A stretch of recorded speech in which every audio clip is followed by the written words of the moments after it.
Hello friends, welcome to our online classes. Next question number 101. 3 बराबर गिलासों में spirit तथा पानी के मिश्रण क्रमशः 3:4, 4:5 तथा 5:6 के अनुपात में है। इन मिश्रणों को एक नए गिलास में उलटकर मिला दिया जाए तो नए मिश्रण में स्पिरिट तथा पानी का अनुपात क्या होगा? 3 bottles contains equal mixtures of spirit and water in the ratio 3:4, 4:5 and 5:6 respectively. If the solutions are mixed together, the ratio of spirit to water in the final mixture will be. तो देखिए इसने question में क्या कहा है कि 3 बराबर गिलासों में, इसका मतलब उनका तीनों का जो साइज है वो इक्वल होना चाहिए। अब इसमें पहले में टोटल देखा जाए तो कितना आ रहा है 7, इसमें टोटल कितना आ रहा है 9, इसमें टोटल कितना आ रहा है 11। अब हमें इक्वल बनाना है, इक्वल बनाना है तो 7, 9 और 11 का एलसीएम कितना होगा? 7 गुणा 9 गुणा 11 होगा, यही एलसीएम होगा। अब इसको पूरा गुणा करने की जरूरत नहीं है, बस ऐसे ही लिखा रहने दो। अब इस 7 में कितने से मल्टीप्लाई करूं कि ये आ जाए? तो 11 गुणा 9 यानी 99 से मल्टीप्लाई करना पड़ेगा। तो 99 से इन दोनों में मल्टीप्लाई कर दो, 99 से दोनों में मल्टीप्लाई करोगे यानी 3 में 27 का 7 का हासिल 2, 3 में 27 और 2 29। यहाँ पे 4 से मल्टीप्लाई करना पड़ेगा, 4 में 36 का 6 का हासिल लगे 3, 4 में 36 और 3 39। यानी पहले में ये 297 हो जाएगा और ये 396 हो जाएगा। ऐसे इस वाले में भी करना है। अब यहाँ 9 है, इसको भी 7 × 9 × 11 बनाना है। तो 9 तो है ही है, मल्टीप्लाई कितने से करना पड़ेगा? 77 से।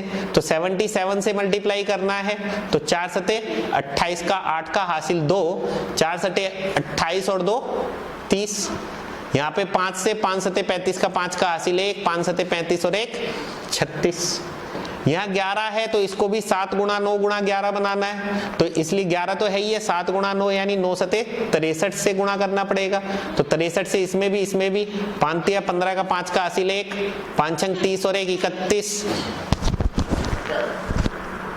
36 18 का 8 का हासिल 1, 6 छंग 36 और 1 37। अब इनको ऐड करेंगे तो ये वाला पार्ट तीनों में ऐड किया जाएगा तो 5 और 8 13, 13 और 7 20 की 0 हासिल 2, 2 और 1 3, 3 और 0 3, 3 और 9 12 का 2 का हासिल 1, 1 और 3 4 और 3 7 और 2 9। यानी 920 देख लीजिए किस ऑप्शन में फर्स्ट 920 एक ही ऑप्शन में दिया हुआ है, तो इस क्वेश्चन का आंसर आ जाएगा सेकंड ऑप्शन। Question number 102। ए तथा बी 2 मिश्र धातुएं हैं जिन्हें सोने और तांबे को क्रमशः 5:3 तथा 5:11 के अनुपात में मिलाकर बनाया गया है। इन दोनों धातुओं की समान मात्राओं को पिघलाकर एक तीसरी मिश्र धातु सी बनाई गई है। सी में सोने तथा तांबे का अनुपात क्या होगा? A and B are 2 alloys of gold and copper prepared by mixing metals on the ratios 5:3 and 5:11 respectively. Equal quantities of these alloys are melted to form a third alloy C. The ratio of gold and copper in the alloy C is. देखिए ये question भी पिछले वाले question के जैसा ही है। यहाँ पे भी इसने कहा है समान मात्रा, तो समान मात्रा बनानी पड़ेगी। तो पहले वाले में ए में क्या है 5:3 का अनुपात है, दूसरे में 5:11 का अनुपात है। यहाँ पे टोटल कितना हो रहा है 5 और 3 8, यहाँ पे टोटल कितना हो रहा है 11 और 5 16। जबकि इसने कहा है कि समान मात्रा होनी चाहिए, तो समान मात्रा यानी 16 और 8 का लघुत्तम समापवर्तक कितना होता है 16 होता है। तो यहाँ तो 16 बना हुआ है पहले से ही, तो यहाँ 16 बनाने के लिए कितने से मल्टीप्लाई करना पड़ेगा 2 से। तो 2 से इन दोनों में मल्टीप्लाई करेंगे तो ये 2 पंजे 10 हो जाएगा और ये 2 तिये 6 हो जाएगा। तो इसमें टोटल सोना कितना हो गया? ये सोना है 10 और इसमें सोना कितना है 5, तो टोटल सोना कितना हुआ 15। और ये तांबा कितना हुआ? इसमें 6 और इसमें 11, 11 और 6 17। तो इस क्वेश्चन का आंसर आ जाएगा 15:17। क्वेश्चन नंबर 103, सोना पानी से 19 गुना भारी है जबकि तांबा पानी से 9 गुना भारी है। इनको किस अनुपात में मिलाया जाए ताकि मिश्रण धातु पानी से 15 गुना भारी हो? Gold is 19 times as heavy as water and copper is 9 times as heavy as water. In what ratio should these be mixed to get an alloy 15 times as heavy as water? तो देखिए, एक 19 गुना भारी है, एक 9 गुना भारी है और इनका मिश्रण कितना है? 15 गुना भारी। तो एक तरफ आप 19 लिखोगे, सोना तांबा 9 गुना भारी, और इनका जो मिश्रण है वो 15 गुना भारी, और तीनों जो है आपको रेस्पेक्ट में दिए हुए किसके? वाटर के। और ये दो दिए हुए, इनको मिक्स करना है। तो आपको पता है क्या करेंगे? Allegation technique. एलिगेशन टेक्निक में हम क्या करते हैं? इन दोनों का डिफरेंस इधर और इन दोनों का डिफरेंस इधर। 19 और 15 का अंतर कितना हुआ? 4। 15 और 9 का अंतर कितना हुआ? 6। इनका रेशियो फाइंड करेंगे तो 2 तिये 6, 2 दूनी 4। तो इस क्वेश्चन का आंसर आ जाएगा 3:2। क्वेश्चन नंबर 104, दिया गया है कि 24 कैरेट सोना शुद्ध सोना है, 18 कैरेट सोने में 3/4 भाग सोना है तथा 20 कैरेट सोने में 5/6 भाग सोना है। 18 कैरेट सोने में शुद्ध सोने का तथा 20 कैरेट सोने में शुद्ध सोने का अनुपात क्या है? Given that 24 carat gold is pure gold, 18 carat gold is 3/4 gold and 20 carat gold is 5/6 gold. The ratio of the pure gold in 18 carat gold to the pure gold in 20 carat gold is। तो देखिए 24 carat आपको भी पता है, general knowledge का question है। 24 carat जो है वो शुद्ध सोना है। अब 20 कैरेट वाला जो सोना है, ये 18 कैरेट वाला जो सोना है वो क्या है? 18 कैरेट एक तरीके से ये नाम है। 18 कैरेट वाला सोना जो है वो 3/4 है किसका? 24 कैरेट वाले का, ये दिया हुआ है। और 20 कैरेट वाला जो सोना है ये भी आपको दिया हुआ है, कितना है? 20 कैरेट वाला जो सोना है वो 5/6 भाग है किसका? प्योर गोल्ड का। अब इसने इन दोनों का रेशो पूछा है, तो रेशो पूछा है तो इनके बीच में डिवाइड का निशान लग जाएगा। डिवाइड का निशान लगेगा तो ये तो कैंसिल, ये ऊपर चला जाएगा, ये यहाँ आ जाएगा। तो 36, 18, 5 चौक 20, 2 से काटेंगे तो 9, 2 से काटोगे तो 10। तो आंसर आ जाएगा 9:10। क्वेश्चन नंबर 105, श्री तथा श्रीमती गुप्ता का भार 7:8 है। श्री तथा श्रीमती गुप्ता का भार 7:8 के अनुपात में है तथा इनका कुल भार 120 किलोग्राम है।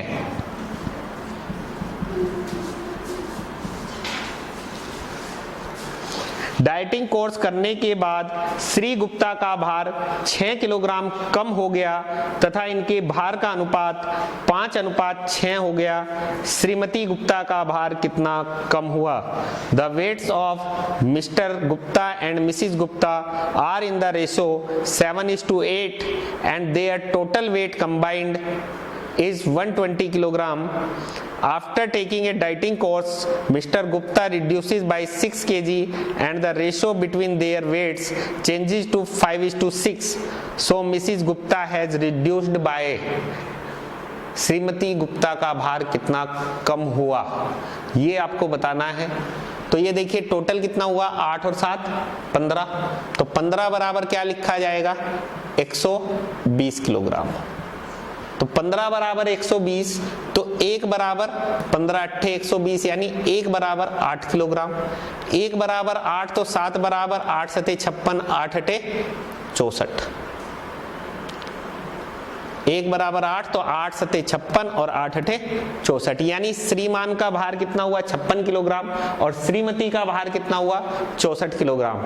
अब डाइटिंग कोर्स करने के बाद इनका 6 किलोग्राम कम हो गया। 6 किलोग्राम जब कम हुआ तो ये रेशियो कितना बन गया? 5:6। अब 5:6 देखो, ये 56 है, 6 किलोग्राम कम हुआ तो ये कितना होना चाहिए? 50। और अगर 5:6 बना है तो ये 50 होगा, तो ये वाला कितना होगा फिर 60 होगा। तो अब देख लीजिए श्रीमती कितने की थी, पहले 64 की और अब 60 की रह गई, तो कितना कम हुआ 4। तो श्रीमती का कितना वजन कम हुआ 4 किलोग्राम। तो इस क्वेश्चन का आंसर आ जाएगा 4 किलोग्राम। नेक्स्ट क्वेश्चन नंबर 106, एक हीरे का मूल्य उसके भार के वर्ग के अनुक्रमानुपाती है। एक हीरा 4 भागों में इस प्रकार टूटा कि उसके टुकड़ों का भार 1:2:3:4 के अनुपात में था। यदि टूटने पर हीरे के मूल्य में 70,000 रुपए की हानि हुई हो, देखिए हिंदी वाली पीडीएफ में ये 7,000 लिखा हुआ है, इसमें करेक्शन कर लेना 70,000 कर लेना। 70,000 रुपए की हानि हुई हो तो मूल हीरे का मूल्य कितना था। The cost of a diamond varies directly as the square of its weight. A diamond broke into 4 pieces with their weights in the ratio 1:2:3:4। if the loss in total value of the diamond was ₹70,000, what was the price of the original diamond? English वाले में सही लिखा हुआ है 70,000, हिंदी वाली में correction करनी है 7,000 की जगह 70,000 कर लेना। अब देखो अनुक्रमानुपाती का मतलब क्या है, यानी अगर इसका वजन 1 है तो 1 का स्क्वायर करेंगे तो इसका मूल्य 1 हो गया। वजन अगर 2 है तो 2 का स्क्वायर करेंगे तो 4। जैसे जैसे उसका वजन बढ़ता जाएगा वैसे वैसे उसका मूल्य स्क्वायर में बढ़ेगा। वजन 3 है तो मूल्य कितना हो जाएगा 9। अब इसने वेट का रेशो दिया हुआ है 1:2:3:4, तो टोटल वेट देखा जाए तो 4 3 7 2 9 और 1 10। तो 10 का स्क्वायर करेंगे, 10 का वर्ग करेंगे तो इसका मूल्य कितना हुआ 100 रुपए। यानी टूटने से पहले इसका मूल्य 100 रुपए था। अब जब ये टूट गया तो 4 टुकड़े बन गए। अब पहला टुकड़ा 1 का है तो 1 का वर्ग करेंगे तो इसका मूल्य 1 रुपए हुआ। दूसरे टुकड़े का वजन 2 है, 2 का वर्ग करेंगे तो 4, क्योंकि इस वर्ग इसलिए कर रहे हैं क्योंकि उसने बोला है वर्ग के अनुक्रमानुपाती, तो इसलिए वर्ग लेना पड़ेगा। 3 का वर्ग 9, 4 का वर्ग 16। तो अब ये टोटल कितना रह गया 16 और 9 25 और 4 29 और 1 30। पहले 100 रुपए मूल्य था इसका, अब 30 रुपए रह गया। तो कितने की कमी हुई 70 रुपए की कमी हुई हमारे अनुसार, और इसके अनुसार कितने की कमी हुई है 70,000 की। तो हम कह सकते हैं हमारे जो 70 हैं वो इसके 70,000 के बराबर है। अब इसने ओरिजिनल डायमंड का मूल्य पूछा है तो ओरिजिनल डायमंड का मूल्य कितना था 100, तो 70 बराबर 70,000, तो 100 बराबर कितना हो जाएगा 100,000। 100,000 का मतलब ये आंसर आ जाएगा आपका 1 लाख। तो इस क्वेश्चन का आंसर हो जाएगा 1 लाख। क्वेश्चन नंबर 107, एक बोतल में मदिरा तथा पानी का अनुपात 3:1 है। इसका कितना भाग निकालकर उतना ही पानी मिला दिया जाए कि अंत में बने मिश्रण में मदिरा तथा पानी बराबर बराबर हो। A barrel contains a mixture of wine and water in the ratio 3:1. How much fraction of the mixture must be drawn off and substituted by water so that the ratio of wine and water in the resulting mixture is equal? तो देखिए guys, अलग अलग book में अलग अलग तरीके आपको इस क्वेश्चन को सॉल्व करने के लिए मिलेंगे। अपना तरीका छोटा सा है, अगर आप प्रैक्टिकली करोगे तो वो पॉसिबल नहीं है, ठीक है। लेकिन हमें तो क्वेश्चन सॉल्व करना है, जो भी जंत्र तंत्र मंत्र साम दंड भेद जो भी मिले उससे क्वेश्चन सॉल्व करना है। अब इसने कहा है कि 3:1 है, जितना निकाला जाएगा इसमें उतना ही पानी मिलाना है, यानी टोटल क्वांटिटी सेम रहनी चाहिए, जितनी पहले थी उतनी अभी भी रहनी चाहिए, और मदिरा और पानी बराबर बराबर होनी चाहिए। तो टोटल कितना है ये 4, तो टोटल 4 है तो अभी भी 4 रहना चाहिए, और 4 में मदिरा और पानी बराबर बराबर होंगे तो कितने कितने हो जाएंगे 2-2। अब 2-2 हो गए। अब हमने निकाला कितना, ये मदिरा पहले 3 थी अब 2 रह गई, तो 3 में से कितना भाग निकाला हमने 1 भाग, तो 3 में से 1 भाग निकाला तो इसका मतलब कितना भाग निकला 1/3। तो इस इस क्वेश्चन का आंसर आ जाएगा 1/3। कहीं पे भी आप इस तरह के क्वेश्चंस पे ये मेथड लगाओगे आंसर सही आएगा। अब आप सोचोगे सर मिक्सचर में से कैसे निकालें, क्या निकालें, इतना दिमाग लगाना ही नहीं है, बस सीधा सीधा देखना है। 3 में से 1 लीटर निकाला जा रहा है, यानी कितना भाग निकाला गया, 1/3। क्वेश्चन नंबर 108, संपूर्ण पृथ्वी पर थल और पानी का अनुपात 1:2 है। उत्तरी अर्धगोलार्ध पर यह अनुपात 2:3 है। दक्षिणी अर्धगोलार्ध पर थल और पानी का अनुपात कितना है? The ratio of land to water for the whole Earth is 1:2 and 2:3 in the northern hemisphere.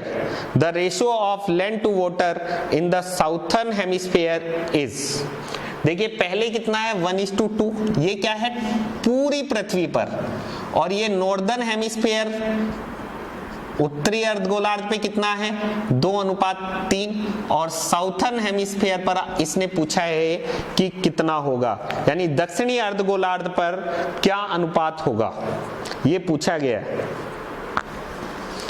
अब देखिए हमारी जो पृथ्वी है वो 2 हिस्सों में बटी हुई है। आधा हिस्सा उसका जाता है नॉर्थ पोल पे और आधा जाता है साउथ पोल पे। 2 ही पोल होते हैं, नॉर्थ पोल और साउथ पोल। कभी सोचो कि ईस्ट और वेस्ट भी होते हैं, ऐसा नहीं है, ईस्ट और वेस्ट कोई नहीं होता, बस नॉर्थ पोल और साउथ पोल, उत्तरी अर्धगोलार्ध और दक्षिणी अर्धगोलार्ध।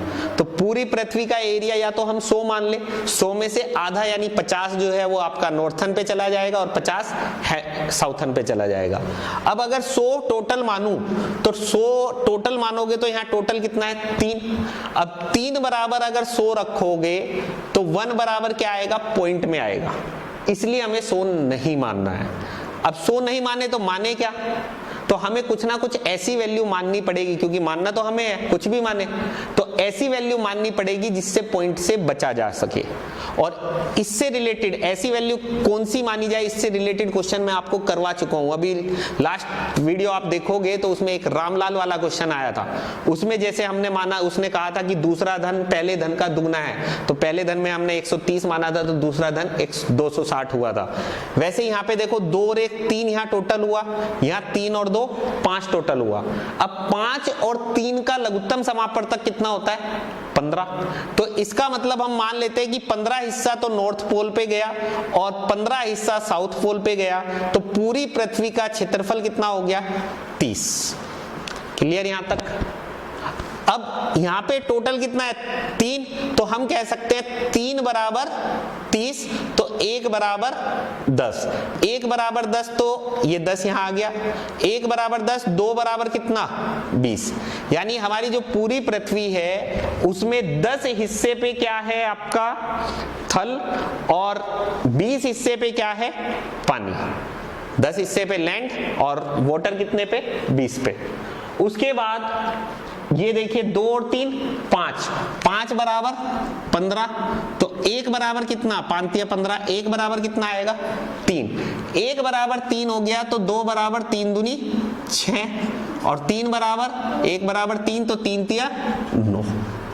अब साउथर्न पोल पे निकालना है तो देखो पूरी पृथ्वी पे जो लैंड थी वो 10 पे थी, उसमें से 6 हिस्सा नॉर्थ पोल पे चला गया, तो साउथ पोल पे कितना बचा 4। पूरी पृथ्वी पे पानी 20 हिस्से पे था, 20 में से नॉर्थ रीजन में चला गया आपका 9, तो साउथ रीजन में कितना बचा 11। तो इस क्वेश्चन का आंसर आ जाएगा 4:11। क्वेश्चन नंबर 109, 2 धातुओं में जिंक तथा तांबे का अनुपात क्रमशः 2:1 तथा 4:1 है। 2:1 और 4:1। दोनों धातुओं को किस अनुपात में मिलाया जाए कि नई धातु में जिंक तथा तांबे का अनुपात 3:1 हो। तो दोनों को मिलाया जा रहा है, तो ये डायग्राम देख करके आपको समझ में आ गया होगा। 2 two alloys contain zinc and copper in the ratio 2:1 and 4:1, in what ratio the two alloys should be added together to get as new alloy having zinc and copper in the ratio 3:1। तो इस तरह का question हमने आपको पहले भी कराया है, क्वेश्चन नंबर 100, कि दो ये मिलाए जाएंगे तो मिश्रण तैयार होगा, मिश्रण में भी रेशियो दिया हुआ है, तो हम क्या करेंगे, एलिगेशन टेक्निक का यूज करेंगे। एलिगेशन टेक्निक का यूज करेंगे तो ये किसका मिश्रण दिया हुआ है, 2:1 जिंक तथा तांबे का। अब इसमें से या तो आप जिंक से क्वेश्चन कर लो या तांबे से क्वेश्चन कर लो। इसमें जिंक कितना भाग होगा, 2, टोटल कितना है 3, तो इसलिए क्या लिखा जाएगा 2/3। इसमें जिंक कितना हो जाएगा 4/5। मिश्रण में जिंक कितना हो जाएगा 3/4। उसके बाद एलिगेशन टेक्निक, इन दोनों का डिफरेंस इधर, इन दोनों का डिफरेंस इधर, इन दोनों का अंतर करना है। तो अंतर लेने का तरीका भी मैंने आपको बताया था कि नीचे वालों की मल्टीप्लाई कर दो, 4 तिये 12, उसके बाद क्रॉस मल्टीप्लाई, 4 दूनी 8 और 3 तिया 9, 9 और 8 का अंतर 1, तो ये लिखा जाएगा 1/12। ऐसे इन दोनों का अंतर लेना है तो 5 चौक 20 नीचे, फिर क्रॉस मल्टीप्लाई, 4 चौके 16, 5 तिया 15, 16 और 15 का अंतर 1। अब ये 4 से काटा, 4 पंजे 20, 4 तिये 12, और 1/, में है तो ये क्रॉस मल्टीप्लाई हो जाता है, 3 इधर चला जाएगा, 5 उधर चला जाएगा, तो इस क्वेश्चन का आंसर आ जाएगा 3:5। क्वेश्चन नंबर 110, एक धातु में तांबा तथा जिंक 9:4 के अनुपात में है। तांबा और जिंक 9:4 के अनुपात में है।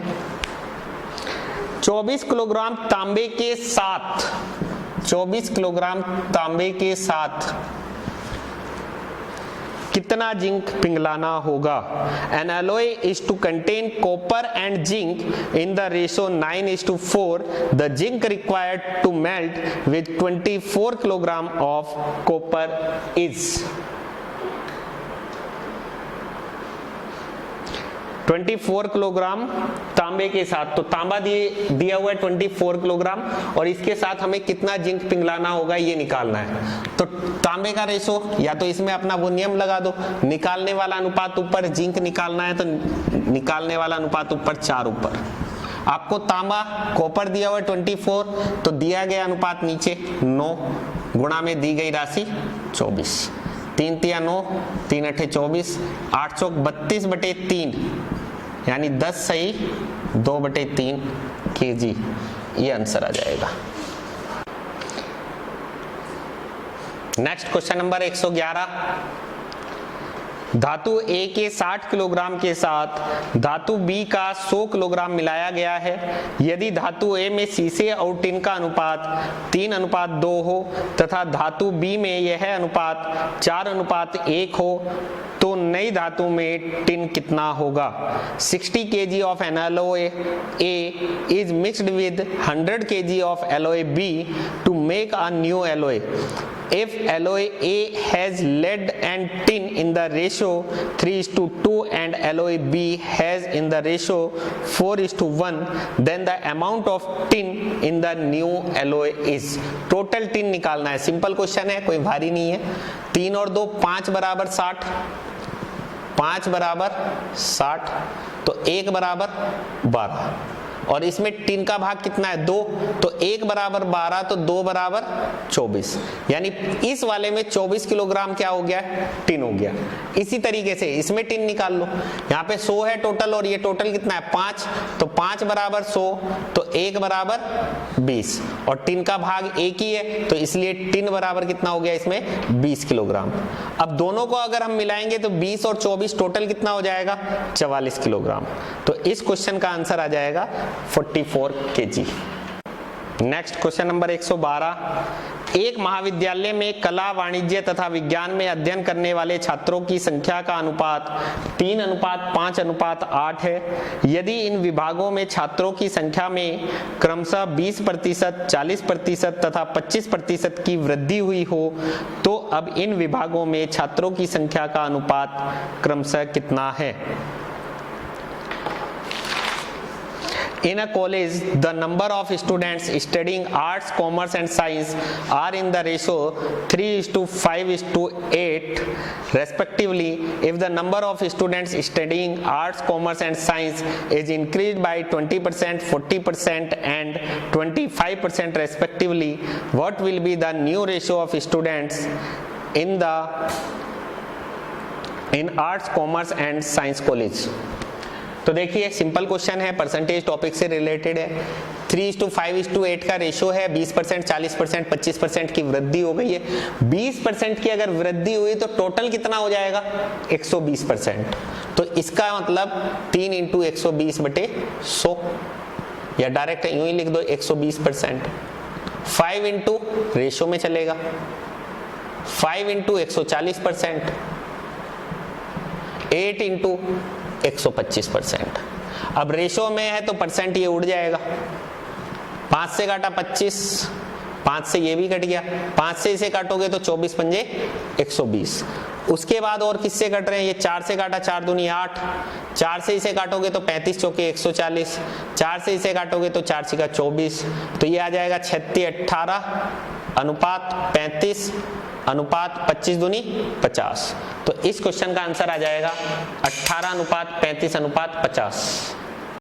क्वेश्चन नंबर 113, एक कॉलेज में कला तथा वाणिज्य संकायों में विद्यार्थी क्रमशः 4:5 के अनुपात में है।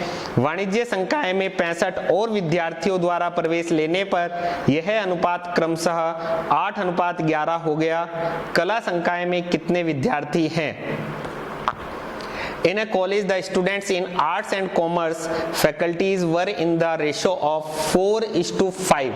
आर्ट्स और कॉमर्स का रेशियो आपको दिया हुआ है 4:5। When 65 more students joined commerce faculty, 65 किसमें? कॉमर्स में आए हैं, इसमें 65 विद्यार्थी और आ गए। When 65 more students join commerce faculty, the ratio becomes 8:11। अब ये 8:11 का अनुपात हो गया। How many students are there in arts faculty? तो देखिए इसमें आर्ट्स फैकल्टी में जो भी स्टूडेंट्स होंगे वो 4 की टेबल में आएंगे। अब 4 की टेबल में या तो ऑप्शन से देख लो, जैसे पहला ऑप्शन दिया हुआ है 520,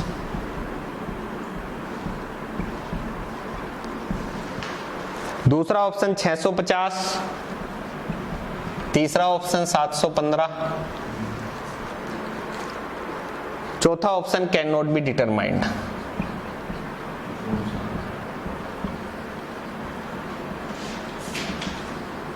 अब अगर ऑप्शन देख करके आपको आंसर टिक करना है तो आर्ट्स के जो भी स्टूडेंट होंगे वो 4 से और 8 से दोनों से डिवाइड होने चाहिए। अब 4 से डिवाइड करने के लिए आपका एक टॉपिक आता है नंबर सिस्टम, डिविजिबिलिटी रूल्स, विभाज्यता के नियम। 4 से डिविजिबिलिटी का नियम क्या होता है कि यदि किसी संख्या के अंतिम 2 अंक 4 से विभाज्य हैं तो वह पूरी संख्या 4 से विभाज्य होगी। If last 2 digit of any number is divisible by 4, then the whole number is divisible by 4। अब 4 से देखना है तो 4 से 20 पूरा डिवाइड होगा, 50 नहीं कटेगा, 15 नहीं कटेगा, तो ये दोनों ऑप्शन तो हो गए गलत। अब कैन नॉट बी डिटरमाइंड का मतलब आंसर नहीं निकाल सकते हो, जबकि इसने मुझे डेटा दिया हुआ है कि 65 इसमें आ रहे हैं तो आंसर तो निकाला जाएगा, आंसर तो निकाला जाएगा। इसका मतलब ये वाला ऑप्शन तो नहीं हो सकता, इसका आंसर क्या आ जाएगा? First option. ये तो ऑप्शन से हो गया। अगर अब तरीके से करना है, किस में आए हैं? कॉमर्स में आए हैं, आर्ट्स में कोई चेंज नहीं हुआ है, तो आर्ट्स के स्टूडेंट तो इक्वल होने चाहिए, जितने यहाँ थे उतने या यूं कह लो जितने यहाँ थे उतने यहाँ। अब यहाँ 8 है तो यहाँ पे भी 8 बनाना पड़ेगा, या यहाँ 4 है तो यहाँ 4 कर दो, जो इच्छा हो आपकी। अब यहाँ 4 है तो यहाँ 4 करोगे तो 2 से डिवाइड करना पड़ेगा, तो ये पॉइंट में आएगा। इसलिए मैं इसको 4 ना बना करके इसको 8 बना लेता हूँ। इसको 8 बनाएंगे तो ये 2 चौके 8 हो जाएगा और ये 2 पंजे 10 हो जाएगा। आर्ट्स क्यों बराबर किया? क्योंकि आर्ट्स में कोई चेंज नहीं हुआ है, केवल कॉमर्स में चेंज हुआ है। अब कॉमर्स में कितना चेंज हुआ है? हमारे अनुसार 1, और इसके अनुसार कितने का? 65 का। तो हम कह सकते हैं 1 = 65। 1 बराबर 65 हो गया। अब टोटल स्टूडेंट किस में निकालने हैं हमें, आर्ट्स में। तो 1 बराबर 65, तो आर्ट्स का भाग कितना है, 8। तो 1 बराबर 65, तो 8 बराबर कितना, तो 8 पंजे 40 की 0 हासिल लगे 4, 8 छंग 48 और 4 52। तो आर्ट्स के कैंडिडेट कितने आ जाएंगे, 520। क्वेश्चन नंबर 114, 3 विद्यालयों ए, बी तथा सी के छात्रों का अनुपात क्रमशः 5:4:7 है।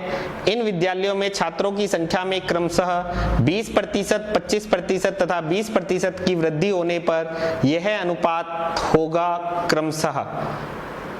The ratio of the students in schools A, B and C is 5:4:7. If the number of students in the school are increased by 20%, 25% and 20% respectively, what would be the new ratio of the students in schools A, B and C? देखिए इस तरह का question पहले भी करवा चुके हैं आपको।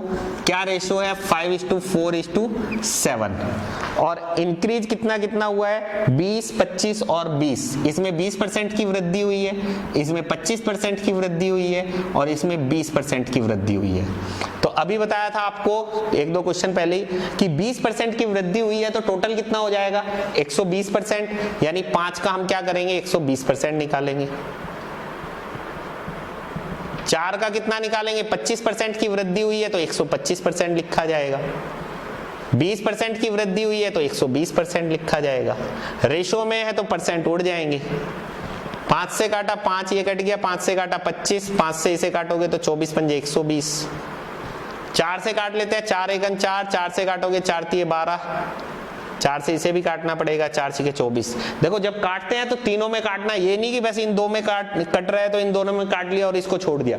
काटा जाएगा तो तीनों में काटा जाएगा, उसके बाद और कुछ कटेगा नहीं। तो ये आ जाएगा 30, ये आ जाएगा 25 और 7 छंग 42। तो इस क्वेश्चन का आंसर आ जाएगा 30:25:42। नेक्स्ट क्वेश्चन नंबर 115, 3 संख्याएं क्रमशः 3:4:5 के अनुपात में है। पहली तथा तीसरी संख्या का योग दूसरी संख्या से 52 अधिक है। सबसे बड़ी संख्या क्या है? 3 numbers are in the ratio 3:4:5 respectively. If the sum of the first and third number is more than the second number by 52, then which will be the largest number? तो इसके ऑप्शन आपको दिए हुए हैं 65, 52, 79, 63, none of these. अब इनका ratio कितना दिया हुआ है, 3:4:5। 3:4:5। अब इसने पूछा है कि सबसे बड़ी संख्या क्या है। सबसे बड़ी संख्या जो भी होगी वो 5 की टेबल में आएगी। अब 5 की टेबल में कौन सा ऑप्शन आ रहा है, पहला, क्योंकि ये तीनों ऑप्शन तो 5 से कटेंगे ही नहीं, तो ये तीनों गलत हो गए। अब इसने क्वेश्चन में नन ऑफ दीज भी दे दिया है, इसलिए मुझे ये पूरा सॉल्व करना पड़ेगा। अगर मान लो ये नन ऑफ दीज नहीं देता तो 5 से कटने वाला एक ही ऑप्शन है, तो आप इस पे टिक कर देते, आंसर आ जाता। लेकिन नन ऑफ दीज भी दिया हुआ है, इसलिए पूरा सोल्व करना पड़ेगा। अब इसने क्या कहा है कि पहली तथा तीसरी संख्या का योग दूसरी संख्या से 52 अधिक है। तो पहली और तीसरी का योग कितना हुआ, 8, और दूसरी से ये कितना अधिक है, दूसरी कितनी है, 4। तो 8 4 से कितना अधिक हुआ, 4 अधिक हुआ हमारे अनुसार, और इसके अनुसार 52 अधिक है। तो हम कह सकते हैं 4 बराबर 52। तो 1 बराबर कितना, 13।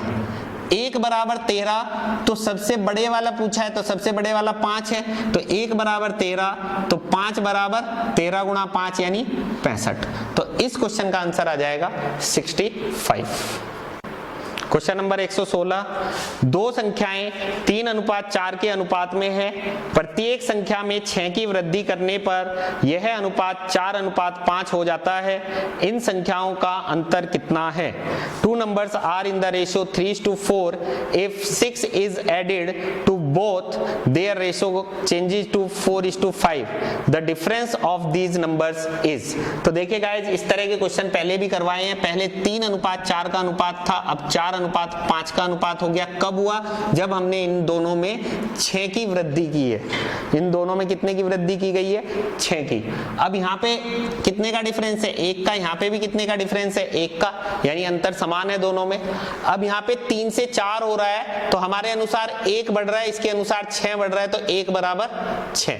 अब इसने पूछा क्या है क्वेश्चन में? अंतर यानी डिफरेंस, और दोनों में डिफरेंस कितने का है? 1 का, और 1 किसके बराबर आ गया? 6 के, तो इसलिए अंतर कितना हो जाएगा? 6।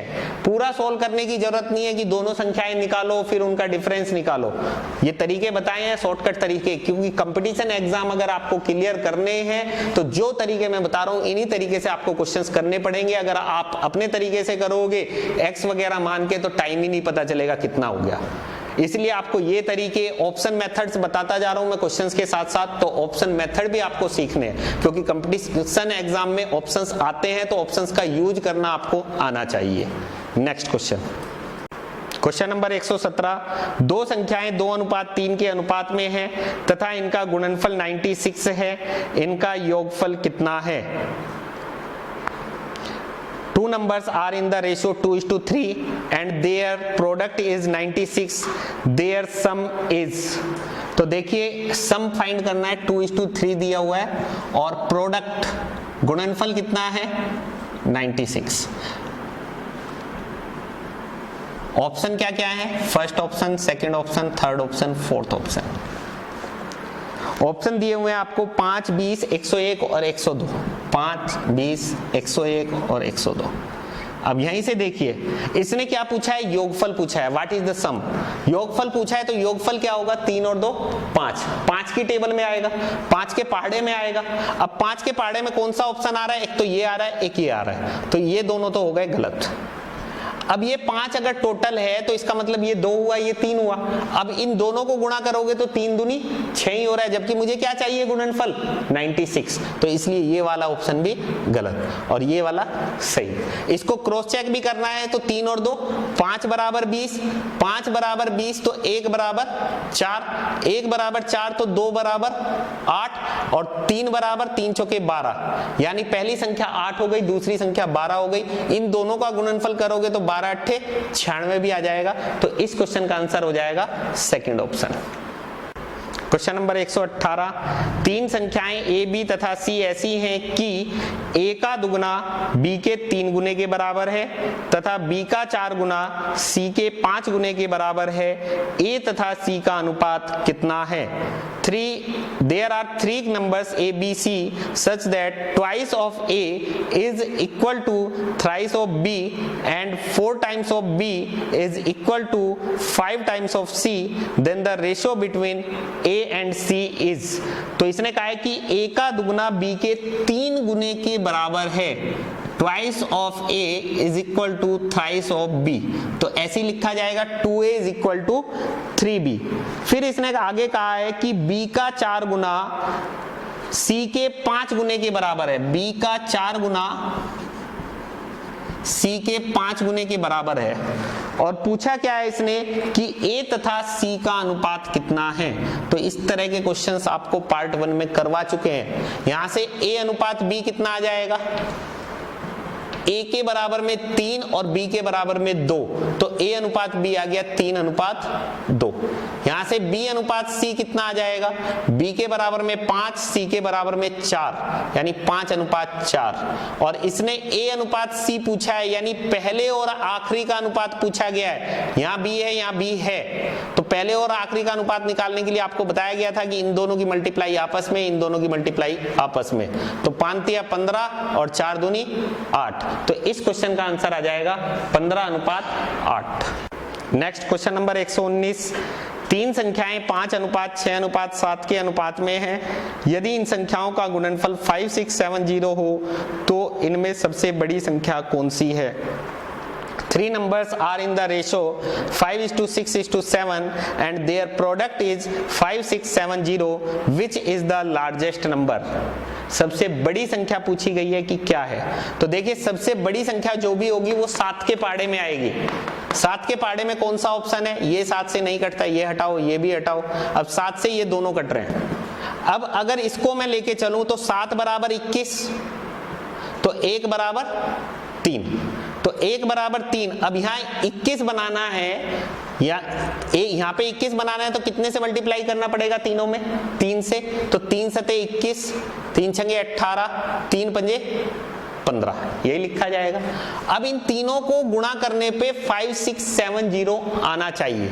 तो देख लेते हैं, 18 पंजे 90 की 0 हासिल लगे 9, 18 एकन 18 और 9 27, इंटू फिर 21 करना है 0, 27 एकन 27 का 7 का हासिल लगे 2, 27 दूनी 54 और 2 56। तो इस क्वेश्चन का आंसर हो जाएगा सी ऑप्शन।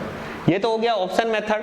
अगर आपको तरीके से करना है तो इसको आप क्या मानोगे 5x, इसको क्या मानोगे 6x, इसको क्या मानोगे 7x, और तीनों का गुणनफल दिया हुआ है तो 5 गुणा 6 गुणा 7 और x गुणा x गुणा x, x क्यूब होगा, कभी 3x कर दो, 5670।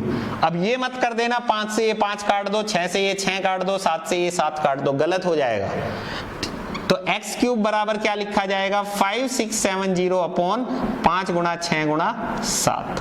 7 से काटा 7 8 56, 7 एकन 7, 700, 6 से काटा 6 एकन 6 बचे 2, 36 18 बचे 3, 6 पंजे 30, 5 से काटा 27, तो ये आ गया x क्यूब बराबर 27, तो x बराबर 3, x का मान 3 आ गया, 3 यहाँ पे रख दोगे तो 3 सते 21, तो सबसे बड़ी संख्या क्या आ जाएगी 21। क्वेश्चन नंबर 120, दो संख्याएं 4:5 के अनुपात में हैं। पहली संख्या में 20% की वृद्धि तथा दूसरी संख्या में 20% की कमी करने पर प्राप्त संख्याओं में अनुपात क्या होगा?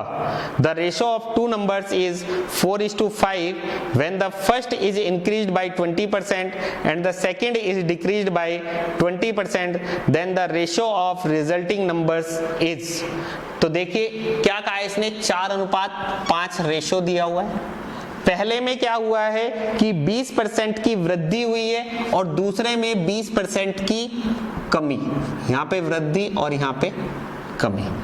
अब 20% की अगर वृद्धि हुई है तो टोटल कितना हो जाएगा 120%, तो 4 का 120% निकाला जाएगा। 20% की कमी हुई है तो कितना हो जाएगा, 100 में से 20 घटाओगे यानी 80%। अब इन दोनों का रेशो पूछा गया है, परसेंट से परसेंट उड़ गया, 0 से 0 उड़ गया। 4 से काटोगे 4 दूनी 8, 2 से काटोगे 2 छिके 12, तो इस क्वेश्चन का आंसर आ जाएगा 6:5। Dear friends, please like, comment, share and subscribe my YouTube channel. Thank you.